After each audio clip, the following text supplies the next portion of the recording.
अस्सलाम वालेकुम, मैं हूं मरीम नवाज और आज 23 सितंबर 2024 है। पूरे दिन से खबरें आने का सिलसिला जारी है, लेकिन सबसे अहम खबर ये है कि सुप्रीम कोर्ट ऑफ पाकिस्तान में एक हलचल है, एक लड़ाई का सा समा है और लगता है कि अब लड़ाई अपने आखिरी मरहले में दाखिल होने जा रही है। और वफाकी हुकूमत जो कि सुप्रीम कोर्ट के जजेस के से मुतालिक अपने फैसले करी थी, उन पर थोप रही थी और चीफ जस्टिस ऑफ पाकिस्तान भी उस पर मेनूहन अमल कर रहे थे। अब उसके खिलाफ अलमे बगावत जो है वो बुलंद कर रहे हैं सुप्रीम कोर्ट के अपने जजेस जस्टिस मंसूर अली शाह, जो कि 26 अक्टूबर 2024 को सुप्रीम कोर्ट के अगले चीफ जस्टिस बनेंगे। उनका रास्ता रोकने के लिए जो कुछ हो रहा है, जिस तरीके से जस्टिस मुनीब अख्तर को जजेस कमेटी से निकाला गया, आज उनका सख्त रद्द अमल आया है और ये वही सख्त रद्द अमल है जिससे मुतालिक हम 2-3 रोज से बात कर रहे हैं। जस्टिस मंसूर अली शाह ने आज होने वाले ना सिर्फ जजेस कमेटी इजलास में शिरकत नहीं की, बल्कि अपना 3 सफात पर मुश्तमिल वो खत जो है वो जारी किया है, कमेटी को लिखा है और साथ ही सुप्रीम कोर्ट के तमाम जजेस को लिखा है,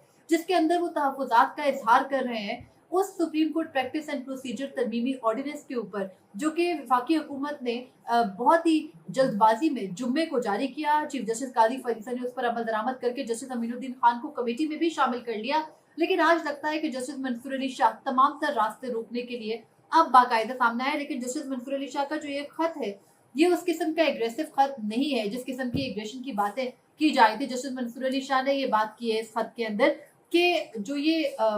प्रैक्टिस एंड प्रोसीजर एक्ट था, जब ये असल में बनाया गया तो फुल कोर्ट का फैसला था और फुल कोर्ट ने ही राजा आमिर केस के अंदर जब supreme court practice and procedure act का बाकायदा फैसला किया, तो उसके अंदर ये तय किया गया था कि आइंदा से जो सुप्रीम कोर्ट के अंदर मुदाखलत का रास्ता है उसको बंद किया जाएगा। लेकिन वो ये कहते हैं कि जल्दबाजी में एक ऑर्डिनेंस के जरिए जो कि आया, फौरी तौर पर उस पर अमल दरामद हुआ और 1 घंटे के अंदर, अभी ऑर्डिनेंस आए 1 घंटा नहीं गुजरा था कि जजेस कमेटी की रिकंस्टिट्यूशन यानी दोबारा तश्कील का चीफ जस्टिस ने नोटिफिकेशन कर दिया, नया इजलास बुला लिया और उस इजलास के बाद अब वो ये कहते हैं कि मैं इस किस्म की कमेटी का हिस्सा नहीं बनना चाहता और ना ही मुस्तकबिल में बनूंगा जब तक इसको इसकी ओरिजिनल हालत में बहाल नहीं कर दिया जाता या फिर फुल कोर्ट मीटिंग बुलाकर या फुल कोर्ट बेंच बनाकर प्रैक्टिस एंड प्रोसीजर के अंदर रद्दो बदल का फैसला नहीं हो जाता। उसके अलावा जस्टिस मंसूर अली शाह इस खत में कहते हैं, सबसे पहले तो ये कि एक रैंडम डेवलपमेंट आज के दिन में अहम डेवलपमेंट है, लेकिन वो ये भी हुई कि कुछ मुकदमात आज सुप्रीम कोर्ट ने अचानक से उस वक्त मुकर्रर कर दिए जब जस्टिस मंसूर अली शाह ने इस कमेटी इजलास में मौजरत करके वो अपने घर रवाना हो गए और वो सुप्रीम कोर्ट में नहीं रुके। तो जो बकिया जजेस थे यानी chief justice of Pakistan justice Qazi फरीसा और उनके मनमाने जज जस्टिस अमीनुद्दीन खान, उन्होंने बैठ के कुछ अहम तरीन मुकदमात को समाअत के लिए मुकर्रर कर दिया। एक जो मुकदमा समाअत के लिए मुकर्रर हुआ वो आर्टिकल 63A का है। आईनी तरमीम का जो रास्ता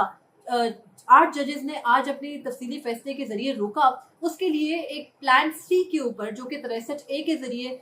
मौजूदा पार्लियामान में हॉर्स ट्रेडिंग का रास्ता खोलने और जो मुखालिफ पार्टियां हैं उनके भी मेंबरान को जदोकोब करके उनसे वोट लेने का रास्ता था, उसको खोलने के लिए सर्टिफिकेट चाहिए हुकूमत को और वो फराहम किया जा सकता था या तो आईनी तरमीम के जरिए, जिसका रास्ता मखसूस नशिस्तें ना मिलने की वजह से ऑटोमेटिकली रुक गया हुकूमत का, और दूसरा रास्ता था 63A का जो नजरसानी दरख्वास्त है उसको मुकर्रर करने का फैसला। जब जस्टिस मंसूर अली शाह कमेटी में शामिल नहीं हो रहे, जस्टिस मंसूर अली शाह कमेटी इजलास में मुस्तकबिल में भी शमूलियत से माजरत कर चुके, तो ऐसे में जो वाहिद रास्ता बचता था वो यही था कि chief justice Qazi फरीसा justice Aminuddin Khan के साथ मेजोरिटी में बैठकर फैसला कर लेते और उन्होंने ऐसे ही किया। चीफ जस्टिस काजी फरीसा किसी भी सूरत उस सबसे फर्क कोई इकदाम नहीं कर रहे जो उनसे एक्सपेक्ट किया जा रहा है, यानी वो बिल्कुल ही जो है वो खुलकर सामने आ रहे हैं तमाम तर मामलात में। अब एक और तमाम तर पॉसिबिलिटीज के ऊपर बात करेंगे, लेकिन 63A का मुकदमा चीफ जस्टिस ने फिक्स किया। इससे पहले 18 जुलाई को जब मीटिंग मिनट्स जारी हुए थे, it was soon after reserve seats case judgement, तो उसके बाद ये हुआ था कि 12 जुलाई को जजमेंट आया।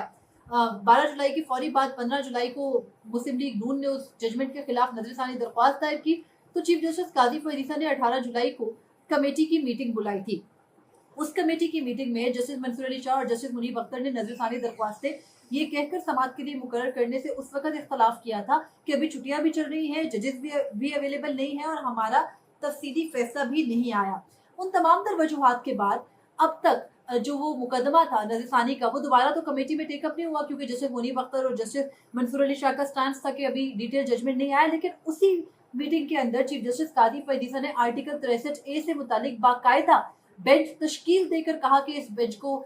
इस मुकदमे को समाअत के लिए मुकर्रर किया जाए। आर्टिकल 63A का जो फैसला है वो बेसिकली 2021 में तब आया था, जब 2022 में तब आया था जब 63A से मुतालिक सदारती रेफरेंस सुप्रीम कोर्ट में भेजा गया। उस वक्त सदर आरिफ अलवी ने ये सुप्रीम कोर्ट से तजवीज मांगी थी कि हॉर्स ट्रेडिंग का रास्ता जजेस रोके और बताए कि आर्टिकल 63A क्या किसी को उसकी पॉलिटिकल पार्टी या पार्लिमानी पार्टी के खिलाफ वोट करने का हक देता है। तो तब जो 5 जजेस थे उनमें से 3 जजेस का अक्सरियती फैसला था, जस्टिस बंदयाल, जस्टिस मुनीब अख्तर और जस्टिस एजाजुल एहसन। जस्टिस जमाल मंदोखेल और जस्टिस मजहर आलम मियां खेल ने तब इख्तलाफ किया था। उन 3 जजेस का जो फैसला था, अक्सरियती फैसला, उसको तहरीर किया था जस्टिस मुनीब अख्तर ने, और उन्होंने ये कहा था कि आर्टिकल 63A के जरिए अगर कोई अपनी पार्लिमानी पार्टी के फैसले के खिलाफ वोट करेगा तो वो जो मेंबर पार्लियामेंट है, ना सिर्फ उसका वोट काउंट नहीं होगा बल्कि वो नाअहल भी तस्वुर होगा। उस वक्त हमजा शहबाज के लिए बाकायदा पंजाब असेंबली में वोटिंग का सिलसिला चल रहा था, वहां से रास्ता रुका। ना सिर्फ हमजा शहबाज को अपनी सीट से, जो कि वज़ीर आला शिप थी, उससे हार धोना पड़ा, बल्कि उस वक्त और भी बहुत कुछ हुआ, लेकिन हुकूमत इससे खाइफ थी। उसके बाद जस्टिस बंदयाल भी अपने दौर में ये कहते रहे कि वो ये नजरसानी फिक्स करेंगे, उन्होंने नहीं की। चीफ जस्टिस काजी फैजीसा ने भी पिछले पूरे 1 साल में ये नजरसानी फिक्स नहीं की। जब 18 जुलाई में उन्होंने ये मामला उठाया तो उस वक्त भी आईनी तरमीम का मौजूद छिड़ चुका था, और तब जब उन्होंने बेंच बनाया तो वो बेंच कुछ इस तरह था कि जस्टिस मंसूर अली शाह की सरबराही में 5 रुकनी बेंच था। पहले 5 सीनियर तरीन जजेस उस बेंच का हिस्सा थे। उसमें जस्टिस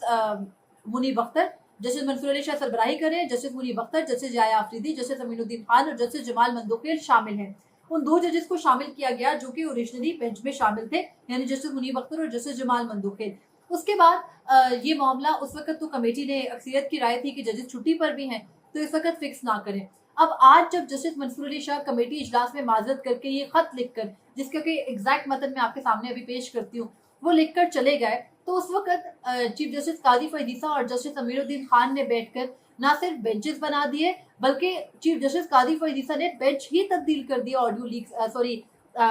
इसका 63A केस का ऑडियो लीक्स का भी उन्होंने बेंच बनाया, इसलिए वो मेरे जहन में रह गया। अब उन्होंने ऑडियो लीक्स, जो इंक्वायरी कमीशन से मुतालिक केस था, उसमें जस्टिस मंसूर अली शाह की सरबराही में 5 रुकनी लार्जर बेंच बनाया है, और दूसरा जो उन्होंने मुकदमा समात के लिए फिक्स किया है वो 63A का मुकदमा है। अपनी सरबराही में चीफ जस्टिस ने बेंच बनाया है, और उसमें जस्टिस मुनीब अख्तर वाहिद माइनॉरिटी होंगे। जस्टिस मुनीब अख्तर बेंच में शामिल है, जस्टिस जमाल मंदोखेल और जस्टिस मजहर आलम मियां खेल जो एडहॉक जज है। भले वो ओरिजिनल केस में थे, लेकिन अब वो एडहॉक जज है और उनको भी बेंच में शामिल किया गया है चीफ जस्टिस की जानिब से। उसके अलावा जस्टिस अमीनुद्दीन खान को भी बेंच में शामिल किया गया है, और इस तरह अपनी और जस्टिस अमीनुद्दीन खान की शमूलियत के साथ वही 2 जजेस जो बैठकर जस्टिस मंसूर अली शाह की अदम मौजूदगी में इन बेंचेस की समात मुकर्रर कर रहे हैं, अपनी ही शमूलियत के साथ ये बेंचेस तश्कील दे रहे हैं। और अगर इसको मुतनाज़े नहीं कहेंगे तो हम और क्या कहेंगे, लेकिन हम बात करते हैं उन तमाम तर ऑप्शंस पे जो इस तमाम जो पूरी कार्रवाई आज डाली गई है उसका रास्ता रोकने में अहम साबित हो सकते हैं। जस्टिस मंसूर अली शाह अपने खत के अंदर, पहले उस पर देख लेते हैं क्या कहते हैं। जस्टिस मंसूर अली शाह ने ना सिर्फ अपना जो खत है उसमें आइंदा किसी इजलास में शिरकत से माजरत की है, बल्कि अब हद ये हो गई है कि जस्टिस मंसूर अली शाह माजी में जस्टिस मुनीब अख्तर के साथ अगर कोई इख्तलाफ उनका था भी तो आज उनके लिए बाकायदा स्टैंड ले रहे हैं और कह रहे हैं कि जस्टिस मुनीब अख्तर को कमेटी से निकालने की ना कोई वजह हुकूमत बता रही है, ना ही चीफ जस्टिस काजी फैजीसा बता रहे हैं। तो ऐसी सूरत में जब तक कमेटी को या तो उसकी असल साख्त पर बहाल नहीं किया जाता, यानी जस्टिस मुनीब अख्तर को शामिल नहीं किया जाता, या फिर कमेटी को जो उसके अगर आपने कोई रद्दोबदल करना है supreme court practice and procedure act में, तो आप कोई फुल कोर्ट इजलास या मीटिंग या बेंच बनाकर नहीं रद्दोबदल करते, तब तक वो माजरत करते हैं कि वो कमेटी इजलास में शिरकत नहीं कर सकेंगे। यहाँ पर जस्टिस मंसूर अली शाह ने अपना वो मशहूर ज़माना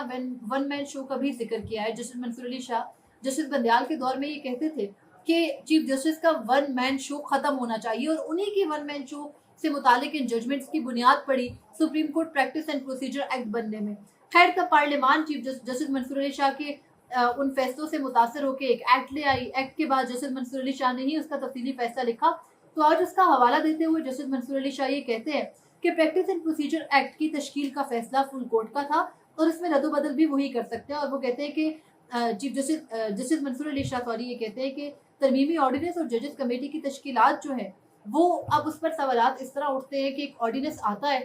हुकूमत उसको जल्दबाजी में लेकर आती है बिना वजूहात बताए, और उसके बाद उसको फौरी तौर में 1 घंटे में चीफ जस्टिस काजी फैजीसा नाफिजुल अमल भी कर देते हैं। उसके अलावा ये भी जस्टिस मंसूर अली शाह कह रहे हैं कि जो राजा आमिर केस था, यानी प्रैक्टिस एंड प्रोसीजर केस था मरकजी, उसमें ये यकीनी बनाया गया था कि नंबर 1 चीफ जस्टिस का वन मैन शो खत्म किया जाएगा। सेकेंडली ये कि उसके अंदर ये भी तय था कि पार्लियामान या कोई भी इदारा सुप्रीम कोर्ट के अंदर मुदाखलत नहीं करेगा, जबकि ये खत जबकि ये ऑर्डिनेंस जो लाया गया ये बाकायदा उस जो हमारे उनमें असूल तय किए गए थे उस जजमेंट के अंदर उनकी खिलाफ वर्जी साबित हो रहा है। उसके बाद जस्टिस मंसूर अली शाह ने ये कह दिया कि जो ये चुनाव है जो कि हुकूमत ने किया ये गैर जमहूरी तरीके से किया गया है और वो किसी भी गैर जमहूरी तरीके से की गई जो तश्कील है कमेटी की उसमें शामिल नहीं हो सकते। तो इस तरह जस्टिस मंसूर अली शाह ने तो ये रास्ता रोक दिया और साथ ही उन्होंने chief justice of Pakistan justice Qazi Faez ईसा को पाबंद भी किया है कि ये जो खत है इसको आज की कमेटी की मीटिंग मिनट्स में शामिल किया जाए। मुमकिन था कि चीफ जस्टिस कादी फैज़ ईसा इतनी मुतनाज़ा मीटिंग के मिनट्स जारी ना करते, लेकिन अब वो मीटिंग मिनट्स भी जारी करेंगे और मुमकिन तौर पर उसमें वो जस्टिस मंसूर अली शाह के खिलाफ भी कुछ लिख सकते हैं और पार्लियामान की सुप्रीमेसी जो कि ऑर्डिनेंस के जरिए तो शायद चीफ जस्टिस कादी फैज़ ईसा बयान ना कर पाए, लेकिन क्या पता कि वो हुकूमत के अख्तियार को भी इसमें डिफाइन कर दे। लेकिन खैर अगर उन्होंने नहीं भी जारी करने थे मीटिंग मिनट्स तो जस्टिस मंसूर अली शाह ने उनके हाथ पैर बांध दिए और कहा है कि मेरे खत को मीटिंग मिनट्स के साथ जारी किया जाए और उसके अलावा उन्होंने ये इस खत की कॉपी तमाम जजेस को भी इरसाल की है। आज ही के दिन में लाहौर हाई कोर्ट में भी जो ये ऑर्डिनेंस था जिसके जरिए प्रैक्टिस एंड प्रोसीजर एक्ट के अंदर रद्दोबदल किया गया वो लाहौर हाई कोर्ट के एक जज के सामने मुकर्रर हुआ और उन जज साहब ने रजिस्ट्रार ऑफिस के एतराज़ात हटाए। जो एतराज़ ये था कि इस्लामाबाद हाई कोर्ट में चैलेंज करें, लाहौर हाई कोर्ट क्यों आ गए, उन्होंने कहा कि एतराज़ात हटा के दोबारा फिक्स करें। अब खबर ये है कि chief justice Lahore high court Aalia Neelum ने अपने सामने मुकर्रर कर लिया है ऑर्डिनेंस से मुतालिक ये मुकदमा और लगता ये है कि कल आलिया नीलम साहिबा खुद उस मामले को तय करेंगी जो मामला शायद उनके साथी जजेस के जरिए नहीं हो पाया। और अब देखना है कि क्या वो इस प्रैक्टिस एंड प्रोसीजर एक्ट पर कोई स्टे देती है, इसको कलअदम करार देती है जो ऑर्डिनेंस तरमीमी ऑर्डिनेंस लाया गया, या फिर वो उसी तरह से चलती है जो इस वक्त हुकूमती प्लान है। कल जस्टिस आलिया नीलम की भी एक लेगेसी खुलकर सामने आ जाएगी जो अभी तक है और उस पर काफ़ी सारी कन्फ्यूजन रहती है। बहुत से लोग कहते हैं वो एंटी एस्टेब्लिशमेंट जज हैं, हुकूमत कहती है, और बहुत से लोग कहते हैं कि नहीं वो इसी निज़ाम का हिस्सा है जिसके चीफ जस्टिस कादी फैज़ ईसा हिस्सा है, जिसके चीफ जस्टिस आमिर फारूक हिस्सा है या इलेक्शन कमिश्नर हिस्सा है। तो कल अब ये देखना है कि जस्टिस आलिया नीलम क्या करती है। लेकिन दूसरी सूरत में सिंध हाई कोर्ट में भी ये तरमीमी ऑर्डिनेंस चैलेंज हुआ है और वहां से भी कोई मुतदाद फैसला आ सकता है। तो ऐसी सूरत में अब ये देखना होगा कि क्या chief justice of Pakistan justice Qazi Faez ईसा 30 अप्रैल को 63A से मुतालिक इस मुतनाज़ कमेटी के किए गए फैसले और उसके तहत बनाए गए बेंच जिसमें दोनों जजेस साहिबान खुद ही शामिल हो गए उसमें बैठ के समाअत करेंगे तो जस्टिस मुनीब अख्तर क्या करेंगे और इस दौरान इस एक हफ्ते के दौरान हाई कोर्ट्स क्या करती हैं और अगर हाई कोर्ट सुप्रीम कोर्ट से मुतल्लिका कानून साजी पर कोई मुतजाद फैसला देती है तो क्या वो सुप्रीम कोर्ट में इस बुनियाद पर चैलेंज होगा कि हाई कोर्ट्स के पास इख्तियार नहीं है, और फिर वो असल बात शुरू होगी कि अगर हाई कोर्ट्स के पास इख्तियार नहीं है तो सुप्रीम कोर्ट के अंदर मुदाखलत का इख्तियार ना एग्जीक्यूटिव का है और ना ही हुकूमत का है। तो ये तमाम तर चीज़ें हर गुजरते दिन के साथ चीफ जस्टिस की रिटायरमेंट करीब आने के साथ मजीद से मजीद मुतनाज़ होती जा रही है। चीफ जस्टिस अपनी जो लेगेसी तो अब मैं नहीं कहूँगी, वो तो उनकी कोई रही ही नहीं है, तो अब जो अपनी एक तारीख में दफन करते जा रहे हैं अपने तमाम जो आज तक के इकदाम थे, और आइंदा जब वो चले जाएंगे इस नशिस्त से जो कि मुमकिन तौर पर 26 अक्टूबर के बाद वो नहीं होंगे यहाँ पे, तो उस दिन के बाद से जिस अल्फाज में उनको याद रखा जाएगा वो ज़्यादा खतरनाक होंगे उन अल्फाज से जिसमें उनको अभी शायद इस चीज़ का लेवरेज दिया जाता है कि वो चीफ जस्टिस ऑफ पाकिस्तान है। तो इस तरह आज जस्टिस मंसूर अली शाह ने अपना जो एक मौक़िफ़ था वो सामने रख दिया है और जजेस की जो मुशावरत थी पिछले हफ्ते चल रही वीकेंड पर जो कुछ हुआ उसका तमाम तर जो किस्सा था वो खुल के सामने आ गया। देखना है आइंदा आने वाले दिनों में हाई कोर्ट्स किस तरह से रिएक्ट करती हैं। अब तक के लिए इतना ही था, मुझे इजाज़त दीजिए। अल्लाह हाफ़िज़।